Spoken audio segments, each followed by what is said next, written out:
Well, good morning. I have been invited to share about why this church is special to me.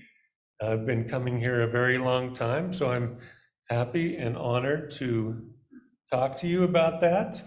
I'm old school, and so I had this beautifully elaborate presentation, and when I went to print it out, my printer would not connect. So as I am 60 years old, I am going to try and come kicking and screaming into the 21st century and read from this tiny little screen and hope it's not too distracting. So I probably don't have time to share all of these wonderful thoughts in this time, but I couldn't explain what this church means to me without giving you a little display of how I got here in this church.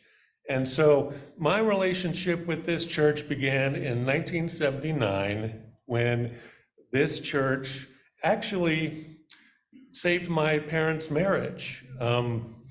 They were going through this trial separation, and it was very traumatizing for us kids. And one of the things that they wanted to do to come back together was to get back to going to church. And thankfully, we visited this church and we kept coming back, and it was wonderful. And I remember one particular Sunday morning after visiting that we all stood up here on New Member Sunday and signed that book over there in, I think it was February of 1979. And well, then, like 2 weeks later, my mom suddenly and unexpectedly passed away. And it was a sad time, and I was like 15 years old.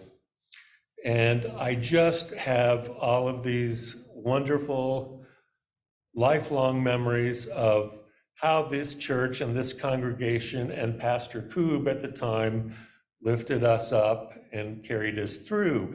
And I just recall feeling that when Pastor Koob would call our house and talk to my dad during this time of grieving, and sometimes he would even call and talk directly to me because I was having a bad day. And it just felt like he was like a second dad to me. And it was a very special time because I had been going through confirmation with him and the other kids in the youth group. I remember leading a church service on one Sunday morning at La Ferret as part of confirmation, and it was a special time. I have a lot of fond memories, and I wanted to share one particular story. It doesn't really have anything to do with why this church is special to me, but it started about halfway back. But one Sunday morning, the pastor's brother, Jeff Koob, I think was his name, announced that he had 4 tickets to the Bronco game that he couldn't use for that day. And the first person to come up to him after church would get them. And so I'm elbowing my dad, and he's looking at me, and he's like, I know where you're going. So long story short, my sisters and I, my older sister, Terry, drove us down to Mile High Stadium to watch the Bronco game. Turns out the tickets were on the 50-yard line. And before the game, this guy comes out of the south stands dressed in a cheerleading outfit. We're like, that's really interesting. Well, it turns out that that was Robin Williams. And he was filming an episode of Mork and Mindy. And if you Google that, you will find the episode of where he was having a dream about being a Bronco cheerleader or something like that.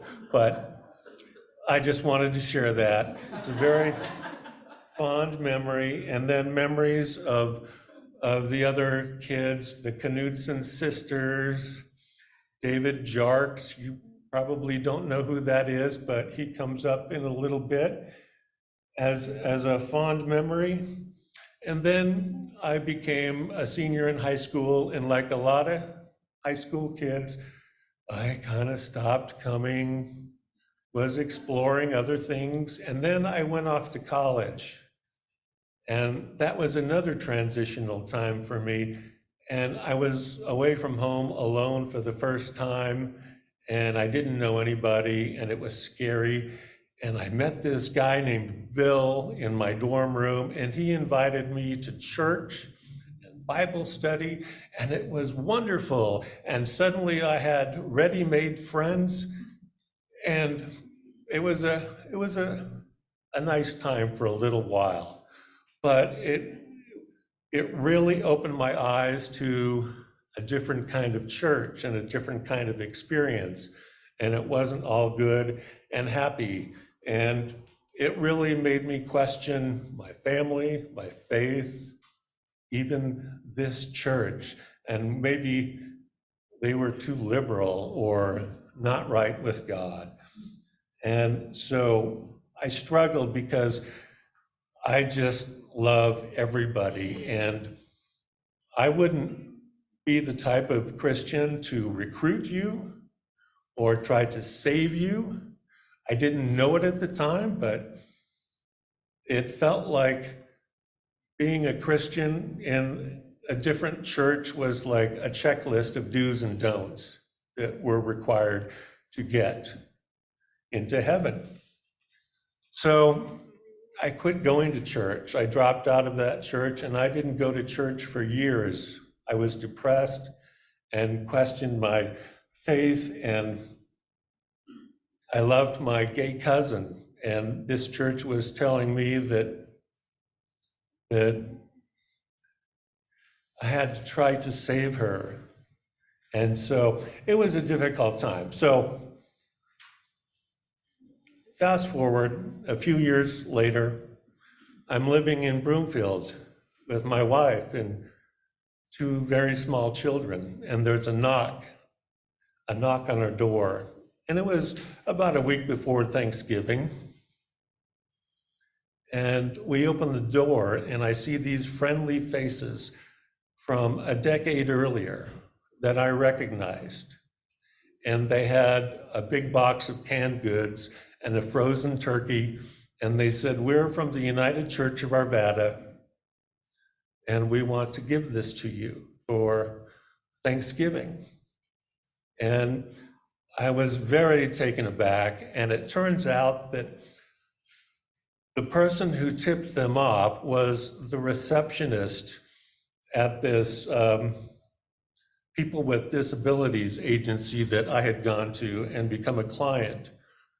And the person that was, boy, I'm sorry, I should have brought water up here. But long story short, the receptionist behind the counter that greeted my wife and small child, Derek, at the time in a stroller, was this lady named Gloria Knudsen. And she looked at me and she's like, "Ted Lytle, is that you?" And I was like, wow.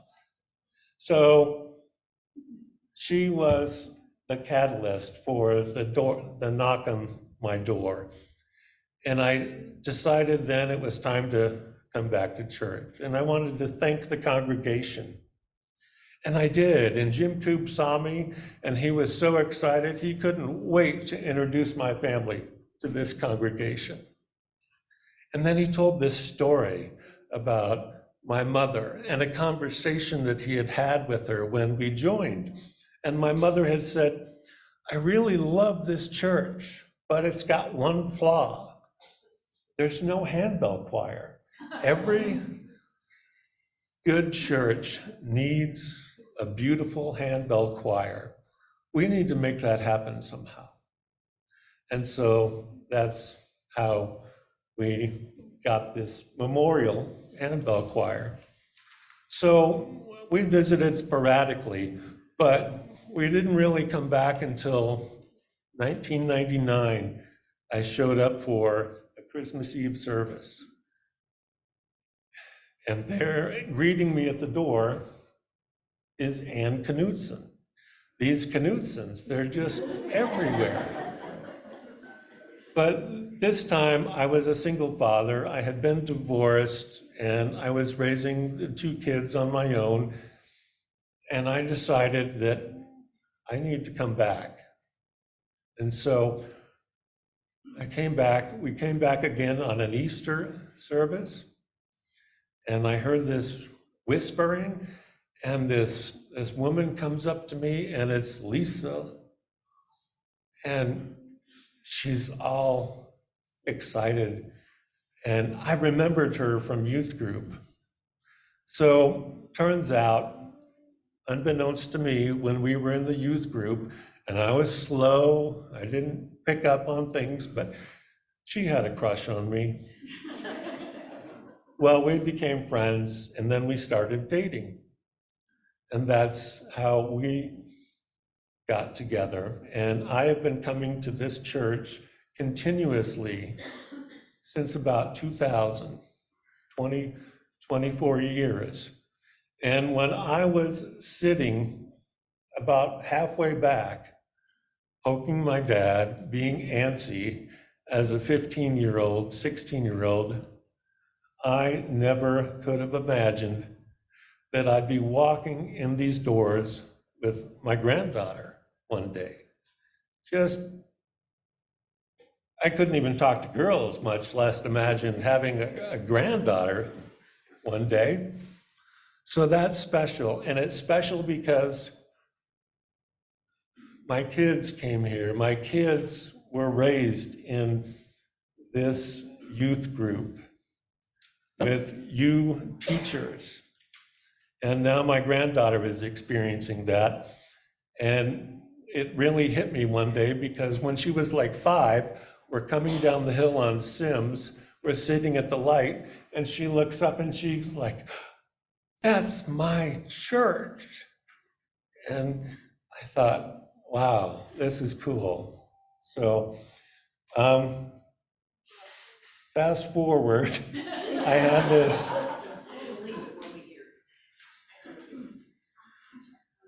wonderful closing, but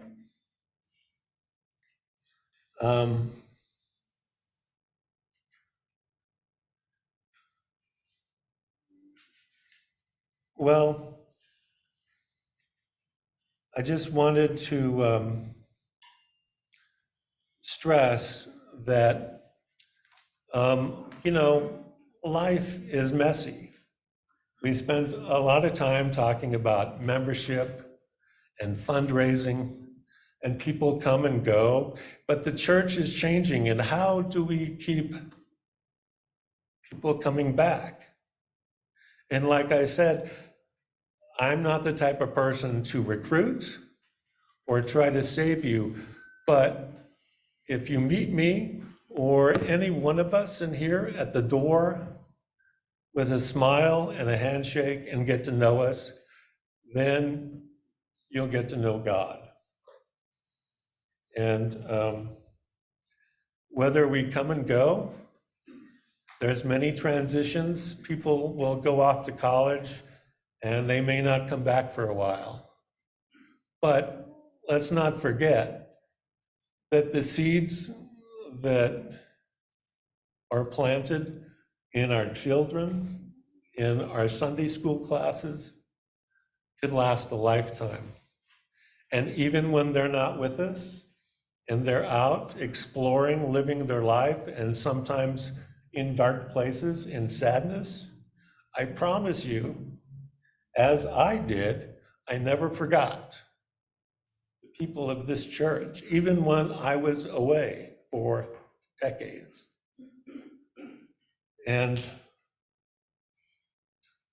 I just want to imagine together a stewardship that allows us to keep inspiring, keep welcoming, so that when the flock comes back, whenever they do, if they do, the lights are on and we're here to welcome them.